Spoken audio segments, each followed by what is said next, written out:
Hey folks, Lachlan here, a South African living with quadriplegic cerebral palsy.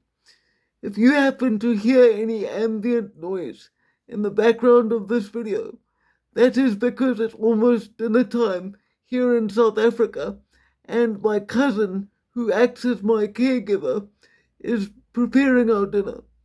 On with the video. Today, or tonight, I guess I should say, I wanted to share my thoughts on how, in 2026, American President Donald Trump may well be the doom of the ANC. And there is a reason I say this, even though it might sound a bit melodramatic, but I have reason to think that this could be the case. For the last 9 months or so, the ANC has had a very antagonistic relationship with the West generally and with the United States and Donald Trump specifically. It all started when a South African delegation led by our president, Cyril Ramaphosa, went to meet with Donald Trump at the White House. At that meeting, Donald Trump very bluntly questioned Ramaphosa and the rest of the delegation about the persecution of white people in South Africa, with a particular focus on white farmers. Now, whether or not you personally believe that white people are being targeted, which we are, by the way, both socially and legally, the fact is that Donald Trump is the first Western leader in the modern era to actually call the ANC out on their bullshit and not provide them with any room to make excuses. Consequently, they really don't like him or his policies. This is also because, in the wake of Trump's capture of Venezuelan dictator Nicolas Maduro, they see that as a direct assault on an ideological ally of theirs. Maduro is somebody who our president, Ramaphosa, has actually referred to as his brother. So that is where their loyalties lie. The ANC, strangely enough, always tends to side with violent and bloodthirsty dictators. It's a funny thing about them. And yet, somehow, they still believe themselves to be in the moral right. Because if you've been paying attention to the ANC lately, like I have, particularly after this situation with Maduro, Ramaphosa and his cronies keep making appeals to international law and to the authority of the UN to decide how the world should behave. This is particularly ironic because Maduro has himself been recognized by the UN as a dictator who did not respect the, the institution of national elections. Maduro does not care about democracy, yet democracy is what Ramaphosa and the ANC continue to appeal to. And they also talk about national sovereignty over and over. Here's the thing though, if you believe in the overreaching authority of an organization such as the United Nations, then you cannot, by definition, also value national sovereignty, because you're either a nationalist or a globalist. You cannot be both. But the ANC has a history of doing this. They have a history of trying to play both sides of the fence.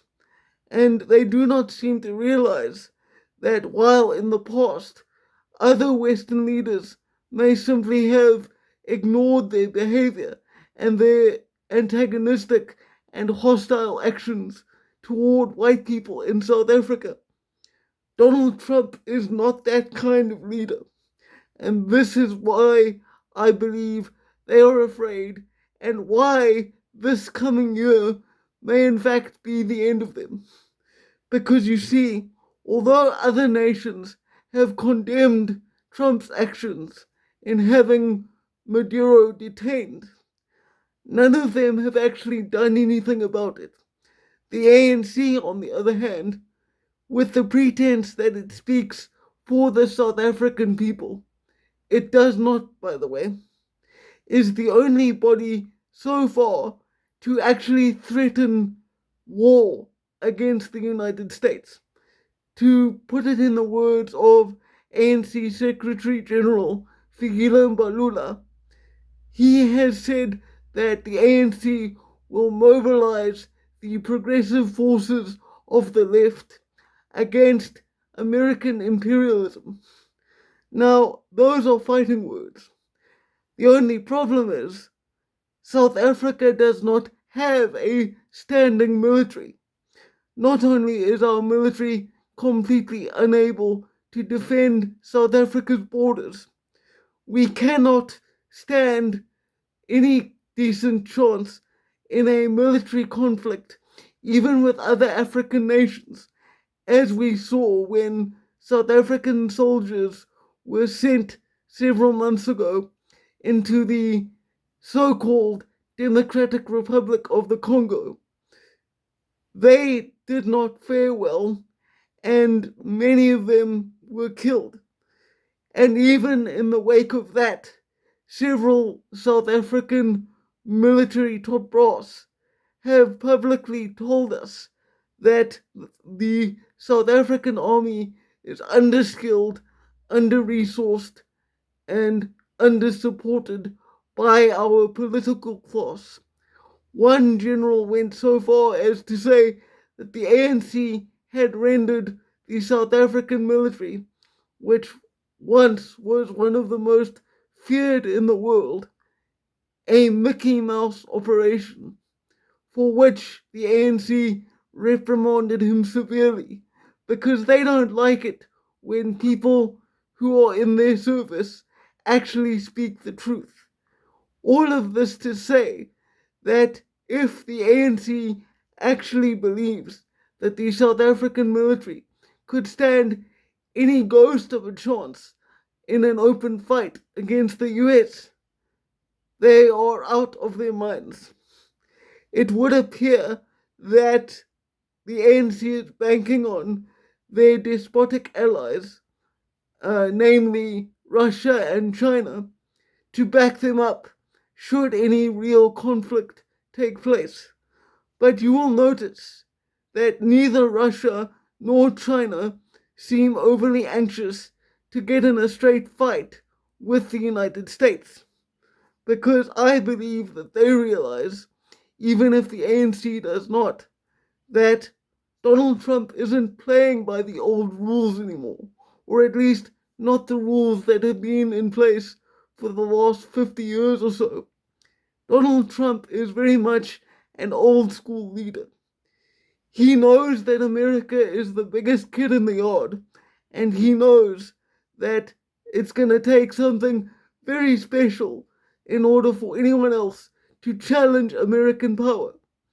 The ANC doesn't seem to have realized this yet, and unless they do, they will pay for it.